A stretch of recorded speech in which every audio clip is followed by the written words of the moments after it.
Welcome, Facebook, Instagram, LinkedIn, YouTube, guys. Welcome to another episode of The Good Life. I'm Chris, got Stu and Kobi here with me. What's up, guys? Hey. Hope everybody's doing well out there. Hope everybody's doing well. By all means, guys, we appreciate you. Who's getting the echo? Anybody getting it? You still getting it, Stu? Seems better. Like, I'm pretty good. Okay, it might be on my side because I can't turn this off, but it's okay. We're gonna rock and roll, guys. Again, we come to bring you the good life where we are talking health, wealth, love, and happiness, all the things that are going to help you live the life that you are designing, that you are destined to live, guys. We want to give you the tools, the tips, all the things that you need in order to be able to do that. And we're gonna finish up start a conversation with you today that kind of piggybacks on some of the stuff that we've been talking about, but also just dives into a completely different realm, talking on legacy. Last week, we dove into entrepreneurship. Was that our part two? Part two. Yeah, that was our part two, right? Yeah, so we dove into entrepreneurship and some of the common pitfalls and things that happen that deter us from becoming entrepreneurs or becoming extremely successful in entrepreneurship. One of those things that we landed on a bunch last week was education and the education system. I think we stayed there a little bit longer. I think our clubhouse afterwards turned into an education conversation. But either way, today we wanted to kind of finish up on that, but also at the same time go completely to a different realm where we're talking more of the things that move us forward into this good life, specifically a term that we were throwing around before we jumped on, which was legacy. It's our legacy. And what does that actually mean? What are we actually passing down, or what do we see of our lives? As I had said before we had jumped on, after your personal financial life is taken care of, right? After you have a basic level of health, wellness, money, right? Your job situation or work situation, ownership. Once you have those things, because many of you that are listening, you might have everything kind of where you want it right now. You're not in survival mode necessarily. Bills are paid. Your healthy food is, on the table, all of those things. But what's next? Right? What's the next component? What else are you focusing on? What's the next thing that actually will help propel you to that good life? So that's what we're going to talk about today. Let's talk a little bit of legacy. I think we're going to start it off by just, guys, what's your definition of legacy? I know some people might be hearing that and maybe don't have a full definition of what it is. So what is your definition of legacy? And either one of you jump in. We could just start it off. Yeah. Happy to hop right in. Appreciate you setting that up so nicely, good sir, MCU. But in terms of really looking at it, I do what I can. Yeah. In terms of looking at it, I think oftentimes the term legacy can be a little bit overblown. Like, even think about myself a couple of years ago, it seems like, man, I'm not going to really be in a position to think about that until I'm like 45 or 50 or 55 or whatever, right? But I think legacy has a lot to do with what you're doing right now, right? So, we talked about how you set yourself as an entrepreneur, or really as somebody in corporate. You want to build your personal base financially, habit-wise, in terms of life structure-wise, all these things, putting these things in place. But then when you're done with that, I think that's when, not done with that, but when you have a good handle on that, for example, that's when you start thinking about legacy and really what you're doing now, how that affects, those that you love in the future, those that you care about in the future, or just what you're leaving behind. What kind of energy residue are you leaving behind? So as I was thinking about this week, I started by just highlighting a few parts of life for me that I know are incredibly important. Ones that I would want to make sure I focus on, for myself and my family, and also make a contribution towards on a global level. And then those things that I want to make sure that I pass either good quality or quantity of it down, or maybe just even understanding of how to handle it down, right? Because some of these things aren't as tangible. Right. So things that came to mind are, food.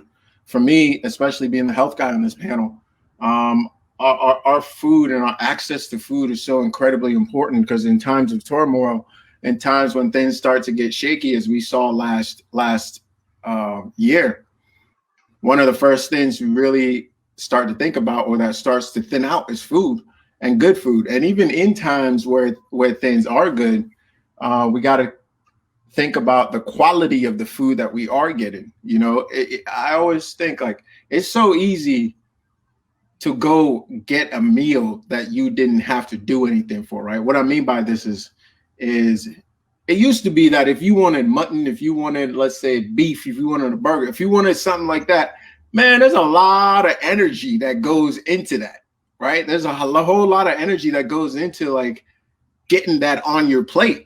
So by the time you get that on your plate, you actually you've burnt enough calories, man. You're good. You're good. Go ahead and sit down and eat, right? There's nothing else for you to worry about. But now we just hop in a car, go to the freezer aisle, and then pick out the nice piece, and then we go back, pop it on the stove. That's not enough calories or energy spent to get that food. So one, we don't appreciate it. Two, we don't even, like, give thanks over it, right? We don't pick the ones that are that there's just such a disconnect, right? So I think we're storing that disconnect there. And I got a bunch more that I'll just run through real quick and then let you guys jump in, give yours. Unless you want to comment on that, feel free. Yes, I think we could stay on the food part. I don't know, Stu, if you had something on the food part, but I definitely do, because that's huge for me when I think of legacy, for sure. And I think we're bouncing around to get everyone's definitions too. But either way, just got to add my 2 cents on this one. The food piece is so important. It's so incredible. The two of our longest term, me and my wife, two of our longest term visions was, one, creating a compound, right? Including bunker and all this type of stuff. We might talk about that stuff. The major thing was it being a sustainable way to have food. So basically a farm, right? Everything that you would be able to grow, if you did need animals, the whole nine, right? Like, that is a huge part of our legacy. Like, I really believe that that's our vision for what we need to have, because we can't depend on the food source and the supply chain over the next 60, 70, 80 years. We can't just depend on that, and we have the ability to do it ourselves. So that's incredibly important. So that's something me and my wife have been talking about. And then sidebar, I'll let the world know on this. I've been working on, like, a vertical farming project for some time now, just because of what you said. Like, at the end of the day, last year when we hit this pandemic, one of the things that got very scary was that food ran out, right? Like, you couldn't get vegetables at certain places. Like, people were, at the height of it, like, ransacking, grocery stores and all types of stuff. If that ever happens again, we have to have a way to be able to grow our own food and know where it's coming from and be able to get it to people in a quick manner. That's another business idea, but that food topic, legacy, all that stuff, it's 100% spot on. Go ahead, Stu. Yeah, so on the food topic,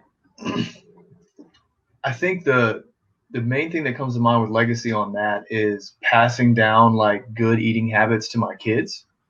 Like, my parents did a strong job in getting me to avoid, like, fast food and a lot of, like, very, like, stereotypical negative things. Like, it was never really a part of my consistent diet. But there were definitely areas of improvement, for sure. There was definitely room for improvement. And I think for me, I'm still trying to perfect the right balance of fun yet efficient, clean food. Like, what is that right balance for me, and what do I want to pass to my children that set them up for success, but also enable them to critically think and make these decisions themselves, like, without just totally accepting, like, what I'm saying as gospel, like, also being able to think about it. Now, for a time, the kids, like, they may not have that ability until a certain age, but to me, I think at the end of the day, we all want better for our kids. And I think that what they eat being such a powerful factor in how their life is going to go is definitely a good idea of, like, just checking out and making sure that they're prepared in the best way possible. We want a better life for them. Like, the food piece is an excellent way to talk about that. Yeah, I think that's critical, man. I also, as we're talking, I find it really interesting, just an observation that we turn quickly to a conversation of better for our kids. Bro, we like 30 something. Like, you know what I'm saying? We still got plenty of life, man. Like, you know, I think, and I remember seeing a little post that said parents will kill themselves for their kids or whatever, but they won't take care of themselves for their kids or whatever too. So I think it's really important that one of the main things we can do, you know, is in the area of food, and even as we think legacy in general, is what are you doing right now for yourself? Because part of legacy, you know, as we talk about food, that I think a lot of people don't think about is, for example, let's look at like passing on your DNA, right? So there is a particular, like, how you take care of yourself within that 30, 40, 50 years or so, it like matters, right? You alter this. Let's say you're given this jar, right, of whatever it is, just images so you can understand. But we get to now alter it for like 20, 30 years. How we live matters. And it doesn't just matter for the next generation, right?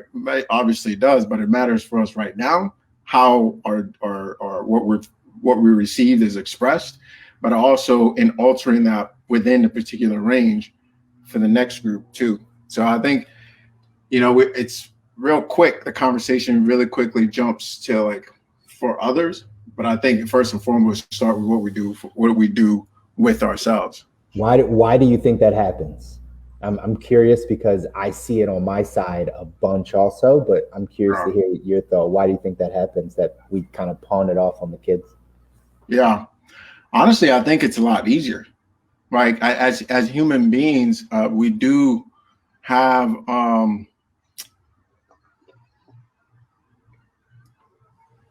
I believe it's at times easier to place emphasis on saying doing for you know, my child, or doing for my father, or doing for, sometimes it's easier to conceptualize that, right, or to see that. I think that's one of many things that's going on. What do you think? Yeah, Stu, did you have a take on that one? Like, what why do you on think why the topic goes to looking out for our kids? Yeah.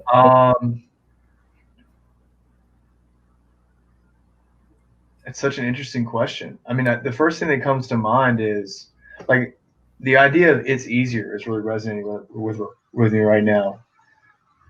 And I think the idea of like, why are you doing X, Y, or Z, and I'm doing it for my kids, does get thrown out a lot.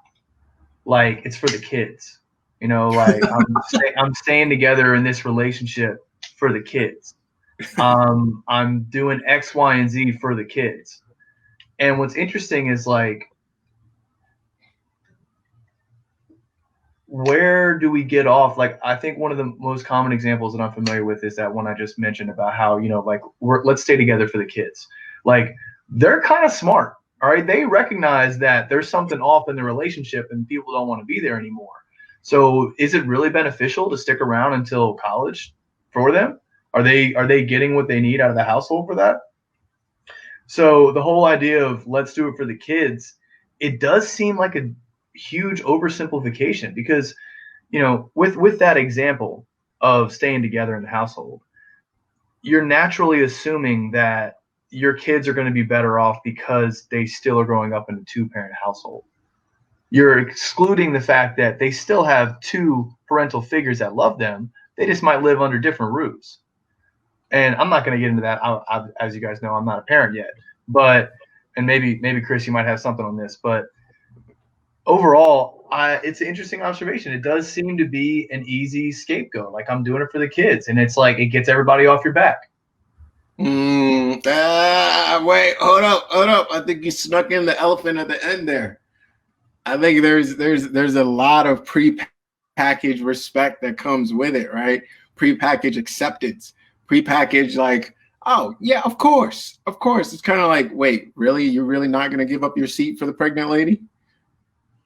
You know, it's like across the board, it's understood that this is the good thing to do and this is the bad thing to do, right? The good thing to do is to, sacrifice yourself and your life for your kids. And but the truth of the matter is, like, or you could live an amazing life for your kids too. Like, that's an option. Like, you ain't got to kill yourself, brother. You can live and have them live. Go ahead, Chris. That's it. That's nail on the head. So I could go, Stu, I could go down that path of the parenting stuff, even outside of this topic, just on I just had this conversation with a young lady about, like, in a serious relationship with, two married people and kids and the whole nine, who comes first? What's the order? Some people put their kids above their spouse, and it's just not the right way. It's your spouse above your children. And I had to have a little debate about that with somebody because they didn't understand it. And so I could go, like I said, we could have that conversation for some time too. But I think it's important for legacy topic. Well, yeah, I mean, so I'll get back to that point. Let me answer the other side, because I see this all the time in the money space. When I'm sitting down with a parent or somebody that has children and we're talking specifically about them, they want to pawn it off on my child needs to know this. Matter of fact, I'm thinking about them for this. Like, no, that's great. They do need to know it, but you need to know it and you need to practice it now because they have time. You might not have as much time. That's why we need to focus on you.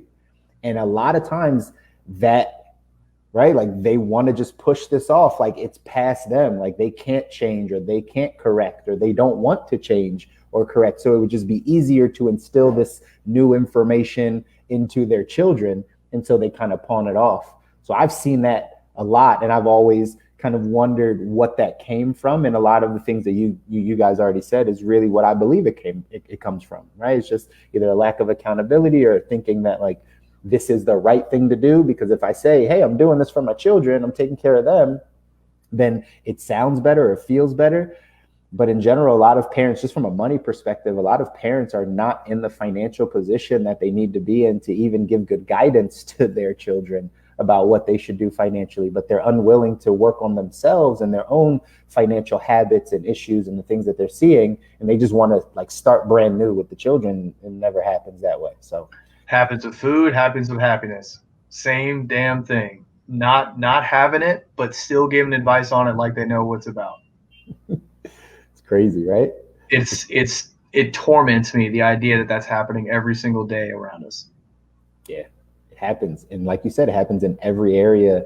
And that's why we just have to help people understand. And for everyone that's listening and watching this, right, you have to understand that you have to take personal accountability for these things if you want to live a good life. Right? If you want to live that life, you have to take personal accountability and do the work. And then, yes, communicate it to your children or your spouse or your loved ones or whatever about the path you're going on, and that you might not be an expert to tell them. Like you said, Stu, if I'm not happy, if I'm not living my life, well, I can't tell you how to do it. You're just watching me, right? And that goes back to that parenting count. What's the order? God, your spouse, and then your child, or is it God, your child, then your spouse? How do people look at it? I will always let people know. Oh wait, you're muted on this side. Oh, listen. There we go. Listen, they'll try to take my voice, but I won't let them. But I think that's a great point, man. That's a great point. And I would say too, not just as, like, I was looking at something this weekend for a piece I want to put out, which is looking at the 7 baby steps of health. All right, what are kind of the way to really start somebody through and get them to a place where they can quickly follow or check some certain boxes or build their foundation or whatnot. Before we talk about that, though, I think that's a conversation for another day. But the next piece I wanted to talk about was water. So a lot that highly recommend that you read The Choice is Clear. Like, for anybody that has that drinks water, which should be most of us, go ahead and grab that book, because an understanding of good, clean water, where to get it, how to get it, what to do if you don't have access to it, is so incredibly important, because it's one of the things I think we has been like literally covered up, right? Because it's in pipes and whatever, we don't think about it as much. I think a lot of people will be shocked to find out that water that we thought was good for us, or that perhaps was really expensive, so it's good quality, is not. And I think it's something you have to think about in terms of legacy, because it's heavily location based, right? It's one of those things that's like kind of tough to there's something you can do, but if you can get to a good location, you're much better off. So what are your thoughts on good old H2O? Listen, every wealthy person that I know, they have some form of a well attached to a house of theirs. One, if not all of them, like they have some form of like way to get water. Access to water. Access to water in some degree. And it's like you said, we don't think about it. It's something we don't think about, but absolutely, like if you're thinking legacy, if you're thinking about what will be needed in order for your generations to thrive, in order for there to be, after the 100 years you're on this planet, plus or minus some years, whatever, what else will be there? What else will be there? And having water is essential to living, but at some point, if you don't have access to it, what does your generations do? Like, do we think it will always be supplied? Our youth, do we take it for granted? I think most of us do take it for granted, right? That we have, especially in the United States, where we can just turn on our faucet outside of Flint, right? Where we can just turn on our faucet and there will be water coming out. So outside of that side, shout out Flint. Oh man, yeah, shout out Flint though, right? Like, but outside of that, that's a great example, actually. Yeah, but it's true. I don't think people think about that enough. That like, whole city like didn't have like potable water, like clean water. I don't know if they still do. Like, who controls your water? I mean, I can't answer some of these questions either, to be honest. Like all the way up to the top. All right, Stu, did you want to drop your thoughts on that before I share this book? I mean, I was thinking today, I drank water out of a simple Brita filter, which came from tap water from Fort Lauderdale. I also drank bottled water just out of the blue. And with every time I drink water, I think to myself, it's still not the well water at home.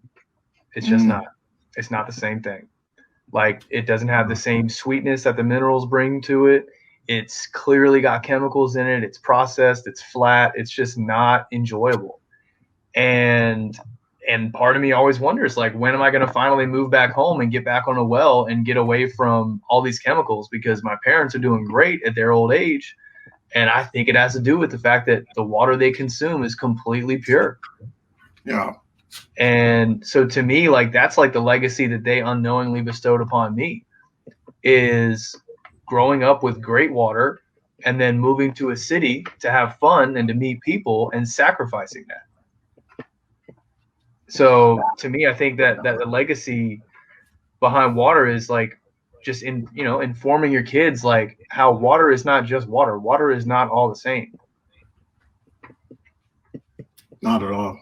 Not at all. I think it's so interesting that you mentioned going to the city and to have fun and meet people, and because it always reminds me of the story of the prodigal son, and I think a lot of like if we zoom out and we think about the city as more than just a city, but like kind of like development and new things, and it just always reminds me of leaving kind of the best things we learn, whether it be in kindergarten or with our grandparents on the farm or whatnot. We always leave the good things. We get further away from nature, go deeper into city, into development, into where the bright lights and whatnot is. But our good health and sense of peace and connection to nature and whatnot is actually back home. You know, that's why I guess you guys ever heard, either an islander or an African or somebody say, I gotta go back to the farm. Take yourself back to the farm. You know, that's when you're getting off course. You know, you're getting too far from base, and I think that's an important concept to keep in mind as we talk about these things. This is the book. I always felt that. Yeah. Go ahead. Oh, yeah. The choice is clear. Great book, and this was written before Kangen water, so it's a great one to pick up and really educate yourself. 2 best sources of water I know of: fruits, electric live water, naturally purified. The big thing with wells is that it's alive, right? Mineral water. So when you get water, otherwise, then you need to either have it be alive or be recharged, right? You need one of the two. If you can't get to the well, then you need to recharge it. But even some wells aren't necessarily less too, right? You still have to test and look at a few more things than that. But it's huge. Student. I honestly couldn't even remember what I was going to jump in. Oh, no, that's right. So I have literally felt that exact statement, that exact feeling of, man, have I been in the city too long? Am I losing myself? What just happened? What just happened? All right, we're back. Every once in a while, my Instagram likes to kick out. Hey, what's up?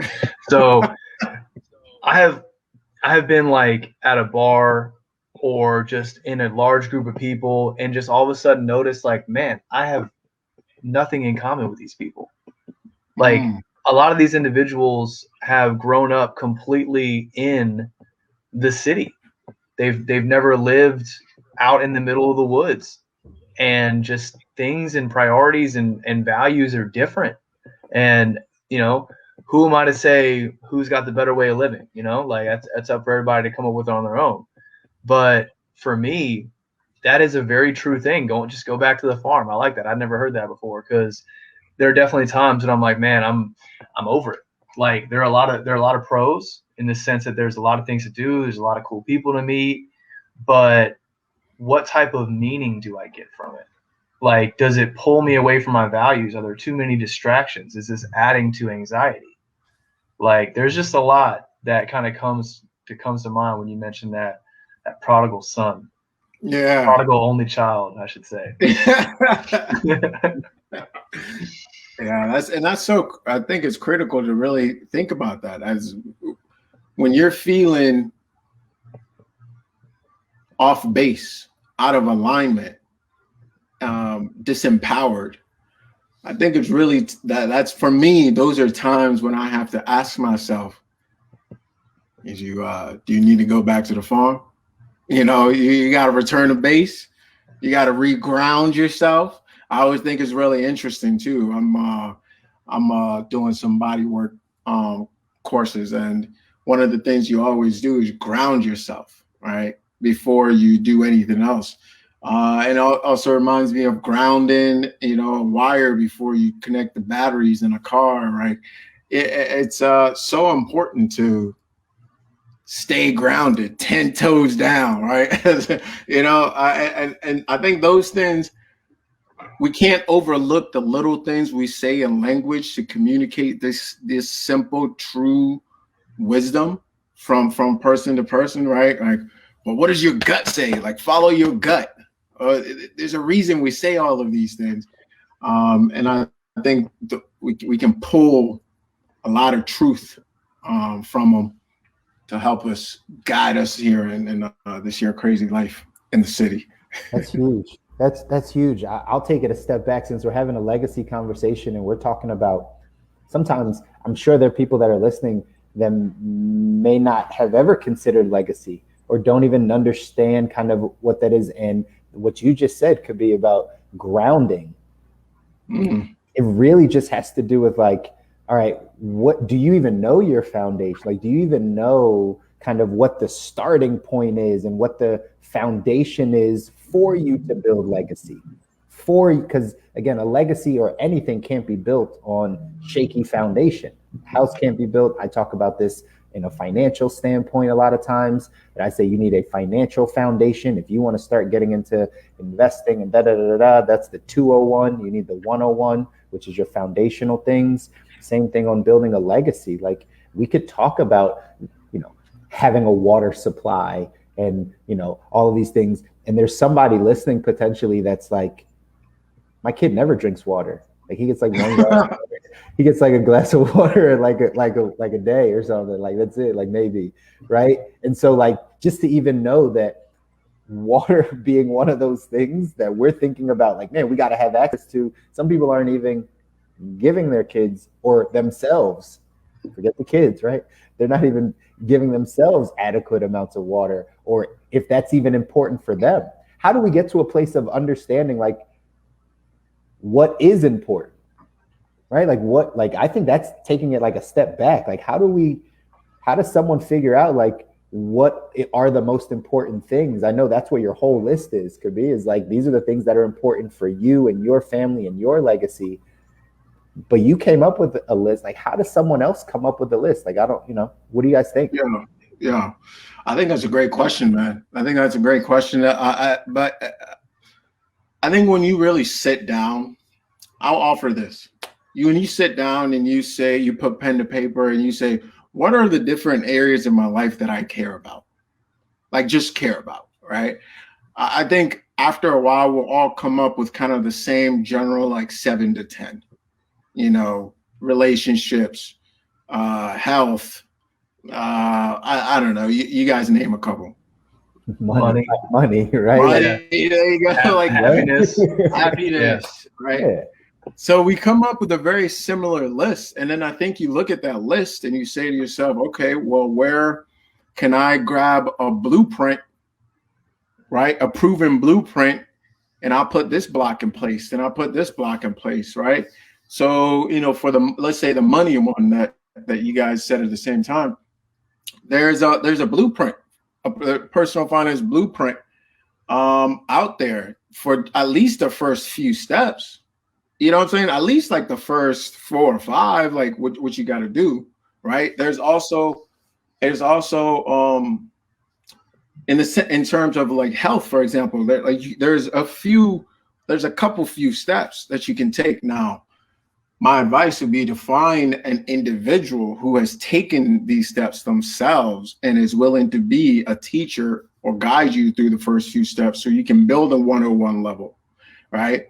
And then when you build a 101 level, then you look at what piques your interest for the 2 level, right? And maybe not get ahead of yourself, right? Not get ahead of yourself. So I think looking for the blueprints and those with those that are really out there with good intentions to really try to like help you lay down the foundations. That's the way I've seen it, right? Mentors and books, I'll say. Coaches, mentors, books, and coaches. That's huge. Stu, did you want to add in 2 cents? Well, I think the sit down is so important. Just actually sitting down and, like you said, putting pen to paper, or having some type of whiteboard or vision board or anything, like actually going about the exercise of saying, what do I prioritize in life? Because there's a lot of people that don't do that. And that was this guy up until about a year or 2 ago. So you are basically, when you don't sit down and ask yourself, what are my priorities? What are my goals? Like, what do I really want to accomplish? Like, what are my main areas I want to dive into and improve or focus on or stabilize, whatever. If you don't do that, you're allowing your coworkers, your friends, your family to just govern that for you because you're just following along. And most people I know want to think for themselves. They don't necessarily want to just follow along. They fall into that. I think a lot of people unknowingly fall into that. Like, everybody wants to know what the right path is, and if you want to trust the people around you. But if you don't sit down and actually write it out and ask yourself questions and think about it and track it, then you're not even thinking about it. You're just following the norm. And that leaves people with unease. like that discomfort. Like, man, like why do things not feel right? Well, it doesn't feel right because you're following the boilerplate. And it's great to find those blueprints and find those mentors, but you have to actually sit down and think, like, what does this guy know? What does that guy know? How is his perspective more relevant on this particular topic? What do I actually want to prioritize here? So I think the act of actually studying it and being introspective and thinking about your future, being cognizant that you will die one day. Today is not it. It's not like the present is amazing. Being present is fantastic, but if you don't think about the fact that one day you will die and time is running by, then you may not get to all the priorities. You might just get caught up in having fun. That's huge. That's huge. And we can't, I just read this somewhere, you can't dance your life away, right? You can't dance your life away. At some point, you got to have a path. You got to have some disciplines to go down that path or whatever the case is. Challenge accepted. Well, it looks like Kobi is going to try to dance his life away. We're going to have a dance in the call. Let's do it. We might have to do this. No, next week, guys, next week. Anyway, but yeah, that's, I wanted to bring the conversation there just briefly for everyone, again, that could be listening, that you haven't taken that time. Legacy is a big conversation. Legacy is a bigger conversation, right? A lot of times, and where we had prefaced this call or this conversation was, after your basic things are met, are taken care of, right? After you figured out your financial stability, you figured out your financial 101, you've got some ownership, you got a business, things are moving for you, you got a family, the bills are paid, you can travel, you have health, you're conscious of your health, you're in good shape, you go to the gym, you eat right, whatever those things are, mentally, you're in a good place, you have healthy relationships, you have someone that you people that you can count on, you have some clarity in your mind, you're not necessarily chicken with his head cut off, running around every day. Like, you have some peace, you have some calm, like you have some of these things. From there, we're talking about legacy. But many of you may not have those things yet. That's hence why we do the show, hence why we're having these conversations. It's to help you start to put some of these things in place. And what Stu just said about just taking time and putting thoughts, pen to paper, just taking time to think about what it is that is important to you or what it is you're trying to get towards is kind of like the base level of figuring this out. Then we can get to the 201. We can get to the second level where we're talking legacy, where we're talking about how are we now thinking of other generations beyond where we are today. So I just wanted to bring the conversation to that place. Could be you got a few more things on your list though. You can jump in. Yeah, for sure. And I appreciate you bringing that back as well, because I think we can often get lost pretty quickly when we start to talk about these things, but recognizing that there are foundational steps, right? And I will add to that too, not looking at it like you have to be all the way there to even begin to dream. I think creating something exciting to put in your future so that you're looking forward to that, can be, for some people, can be a pulling factor, right? To dictate kind of how you're going about the present, right? So the things that you're doing now, maybe at times when it gets tough, the things you've got in your future can pull you through those times, right? I think it's important to look at that as well, because sometimes you can get overwhelmed.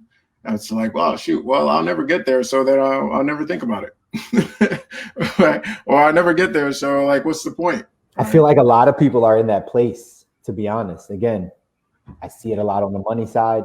Could probably bring it in a few other areas, but absolutely, when someone sees exactly how much it would take for them to retire, right? Like, meaning not work because you want to work, or not work because you have to, work because you want to, but just retire, like whatever that number is. When most people see that, it's way beyond what they felt like they ever needed. And a lot of people from that moment are just like, nah, I'm not going to get there.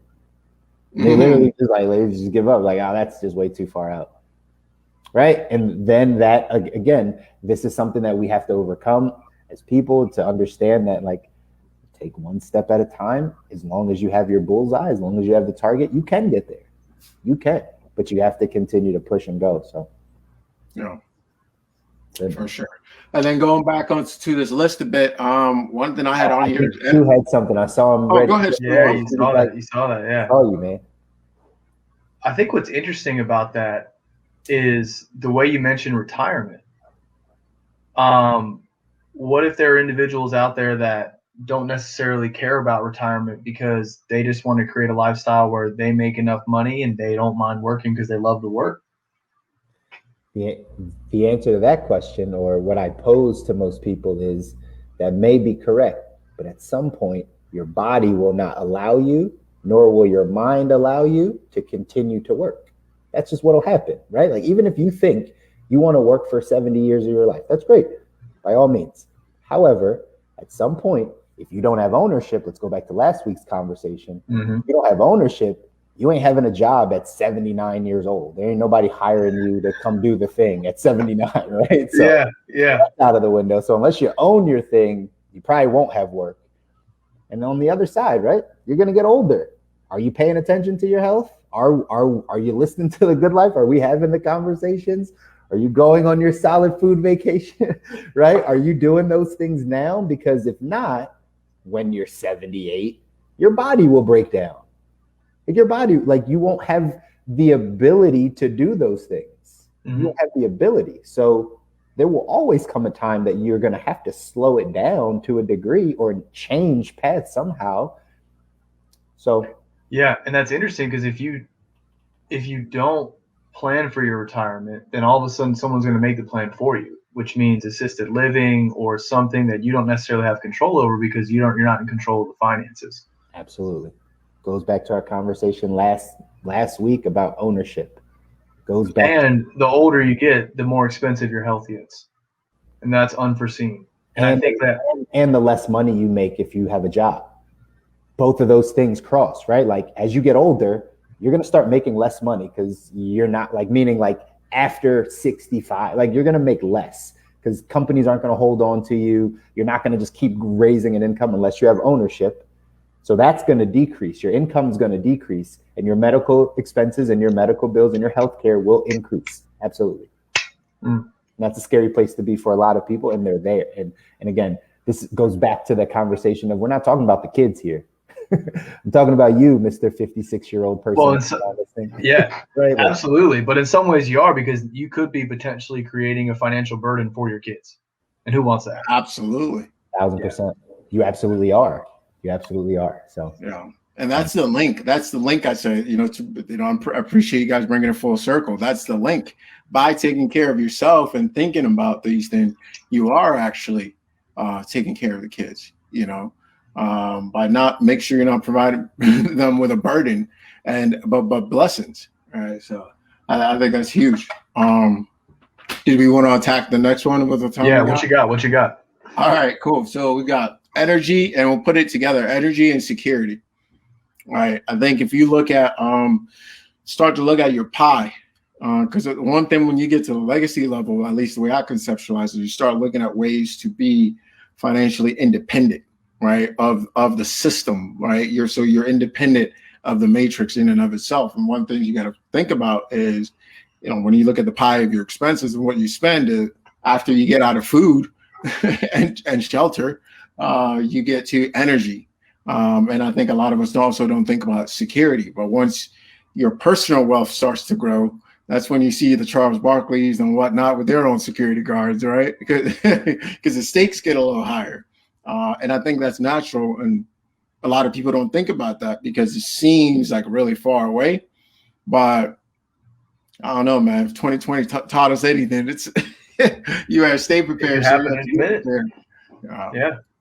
So that's two right there: energy, security, barterability. Looking at things that you have that, and I think this is really interesting. Barterability and wealth preservation. Looking at things you have that throughout all of society has been recognized as having value, and having value outside of the direct use of currency, right? So having value bearing, whether it's jewelry or as a conductor or as a other value, right? And silver and gold has always been that. For a period of time, it was like salt, but then they realized that silver and gold kind of outlast salt, right? Shout out to the salt mines of West and North Africa. Go ahead. What you guys have to say on those things, right? Or you want me to finish the list? No, I mean, I have a few things I could touch on when it comes to security. Tell me first your thoughts, though, could be about security. Like, what is your thought? Because one of the first things that comes to my mind is just guns. Just like, are you ready? Like, but like, what else falls under your thoughts of security? I think to me, it kind of ties to your health too, man. Like personal security, and that starts from from me as an individual being, within the weapons that I have on me, being as prepared as possible, right? There was a period where I was working and I was in corporate, and I was like, I ran up the steps a little bit, and I was like, oh, I can't do that anymore. I was like, wait, that's no, that's not a good thing. So I think you start at that level, and then you look at the level of having, additional security, whether it be in the form of guns, like you stated, but also a lot of things don't get to that level. A lot of things just get to you being able to handle yourself, right? And then I look at if you have talking about land, large plots of land, then at some point too, you're definitely gonna have to have some sort of further security for sure. For sure. The running up the stairs, link that to security. Maybe I'm not getting it, but like, how is yeah, if you can't, like, just being able to fend for yourself. Yeah, if you can't physically, at the very least, just take care of yourself, whether it me just fit enough to at least move myself, or at least like remove myself from danger. Because when we look at it's fight or flight, right? Listen, if you can, it's better to get out of there, right? If you can get away, that's probably choice number one. Very few choose fight first. But I think looking at that as being that first line of defense, because it could, we're probably more likely to have like a wallet stolen or something, or like somebody threatened or than to have like an actual gun encounter or whatnot. But even then, truthfully, my thought process has shifted significantly over the years in regards to firearms. That makes sense. How, damn, I had a question. I totally forgot. I was thinking about, I had like 30 other things I was thinking about. But for that oh yeah, that's what I was thinking. Where does this like Darwinism, where does this like survival of the fittest fall in? When I hear security and that kind of realm, that's how I think of things. I think of like, we're species. It really is survival of the fittest. Over time, your genes evolve, and right, like what you choose to pass down. And if your legacy is that of unhealth and right, just things that won't survive over time, your species, your family name, all that, like, you won't be around, right? If you can't physically and actively like constantly push your generations forward and have the health in order to be able to do so, that falls directly into legacy for me. And that's you got to think of, we got to think of, it wasn't too long ago where it was really actually, quite frankly, you just, whatever land you and your family can protect is what you have, right? So I mean, I'm not saying things necessarily going back towards that, but at the same time, I think we can't continue to move in the direction where the only form of security is provided by the state. Oh yeah, I think there's a lot of issues. Oh, absolutely. I like that you woke up to that. Go ahead. Oh yeah. Well, I enjoy this conversation a lot because I'm a proud supporter of the Second Amendment, because I think that the reason it was even created was because of the British government starting to go into people's houses, taking away individuals' firearms, and you having absolutely nothing you can do about it. There's no one there. If all of a sudden the government's overextended their reach, what are you going to do? Throw a rock? They got a musket. And that's how this whole thing started. And to me, I think I always find it very interesting how when it comes to the idea of personal security, I literally, like, my brain doesn't really shut off on that. I'm pretty much always having conversations, educating my partner on, if situations arise, like, here's what you should do. Because as a guy, it's my responsibility to take care of my family. And part of that is knowledge. And I have a lot of conversations about, like, I remember being at UVA, and right before I went to UVA, there was the Virginia Tech shooting. So as soon as I'm at UVA in college classes, I'm like, man, like, what happens if somebody comes in here? Like, I kind of want to have a little bit of a game plan. Like, if he comes in door A, I'm out the back. If they both come in both doors, well, I'm making a move to try and take one of them. Like, these types of conversations, I'm serious. That's how I think, man. It's probably because I love Call of Duty. It's the same thing. So, it is. I love the point that you just brought up about not relying on the government to protect you, because I could go into this for a long time. That is so fundamental. Don't rely on anybody else to protect you. Don't rely on anybody else to give you water. Don't rely on anybody else to give you food. Don't rely on anybody else to protect you. It is nice to have some of those things in place to choose from, but at the end of the day, back against a wall, we are animals. There is a fight or flight instinct, and for a split second in a hostile situation, individuals will act for self-preservation. And are you going to be ready, or are you not going to be ready? And that's like the most fundamental fight, flight, or freeze situation. I will never be a freeze. Like, I've basically trained myself on that. Like the horror movies where you stop and turn around and watch the guy come out. No, that's not going to be me. So on the issue of wait, Stu. So you're not the white guy in movies that's like, what's behind this door? No. I'm not even in the movie because I never put myself in that situation.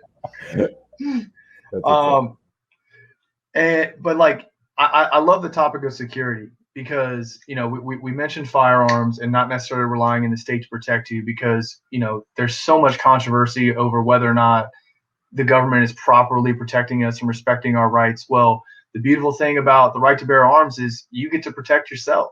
That's a solid fallback. But, as far as other types of security, as regarding legacy, I think the first thing that people think about is financial security.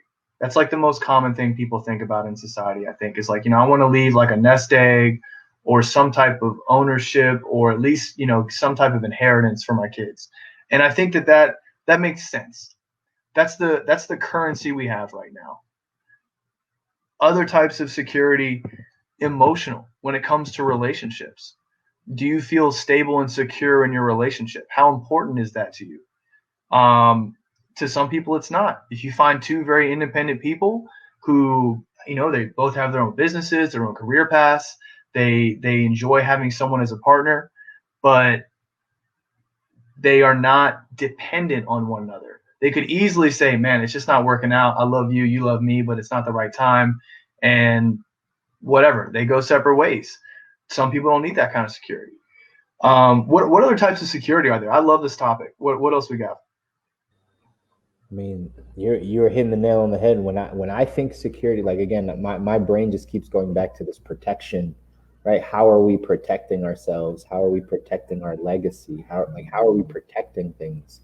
And so a lot of the stuff that you said, Stu, 1,000%. Yeah, I think it was a great expansion of that. At this point, I think you got to really think about digital security for personal and family. That is huge. As far as privacy, what do you mean?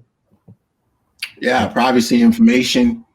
I mean, at this point, like internet to internet everything capability devices, like you're pretty much in your house, but also just in terms of just phones and like understanding the privacy that we give up in exchange for utilizing platforms, Facebook, Google, all this stuff. Like, I think there's a whole like crazy situation building in the digital world that we like will not understand for quite a while. And by the time we do, as to just how much information is really out there on each individual's movements, and it really like your accounts haven't been hacked just because you're not that interested, or I'm not that interested. It really is what it is. That's all it is. Because Not yet. Yeah. All of it, like the cybersecurity is one of those things, one of those industries that I know is like we've got to pay attention to. It's going to be huge because the internet's 25 years old or whatever it is, right? 30 years old now, really, for us using it. But we don't know. We never really understood. We never got the crash course, or no one really educated us about like what we give up. Just like Kobi said, just like what are we giving up for our privacy? It's for convenience. Like what are we actually doing, and how is that secure? Our information is all across the internet. Every single thing that you think is secure is not. Just like Kobi said, like the only reason you haven't been hacked is because you don't have anything that people want. Right? Like from all the data breaches, from anyone being able to tap your stuff, like because we use all of these different devices and computers and all this stuff, like it's a real thing that we have to pay attention to, especially like you said, if we're paying attention to legacy. We've got to understand that cybersecurity is going to be huge. The other security side, as we wrap up, I want to have a robot. Like robots are going to kill humans eventually. I don't want a robot anywhere near me. I absolutely do, for security. Like my RoboCop, like real talk, like actually like something that patrols my land or keeps the house safe, or like an actual like thing I can program that keeps me safe and keeps my family safe. Keywords there. You can program. Yes. Yeah, you have control over. Yeah. You hope. Yeah. I hope. Yeah, right? We hope, right? That's a whole nother side, but maybe we jump into something like that next week. I don't know. We have a bunch of stuff going on, guys, but it's an hour. We made it to another hour. Thank you for everybody that's been tuned in. Hopefully this is adding value to all of you guys. Again, we jumped on here to make sure that we could have these conversations that could benefit you, to help you get closer to the good life and help you start to put these things in place. But we're here every single Thursday, 8 p.m. Eastern, 5 p.m. Pacific, right here on live. Press that thumbs up button, follow us on Facebook, subscribe on YouTube, right? Whatever you got to do, keep showing up, share this with a friend. We're really trying to help people get to where they need to be. And it's 9:00 now, so we're about to jump into Clubhouse for the after party. So we got the after party going on over in Clubhouse. I think Danette already popped it up that the room is open and ready to rock and roll. So for those of you that are following us and watching us live, feel free to jump over there on Clubhouse. We will jump in and we'll continue this same conversation, maybe get some of your feedback, hear some of your insights, so that we can continue this conversation on legacy and the good life. So until next week, guys, we're signing off for another episode of The Good Life. Take care. Keep living the good life.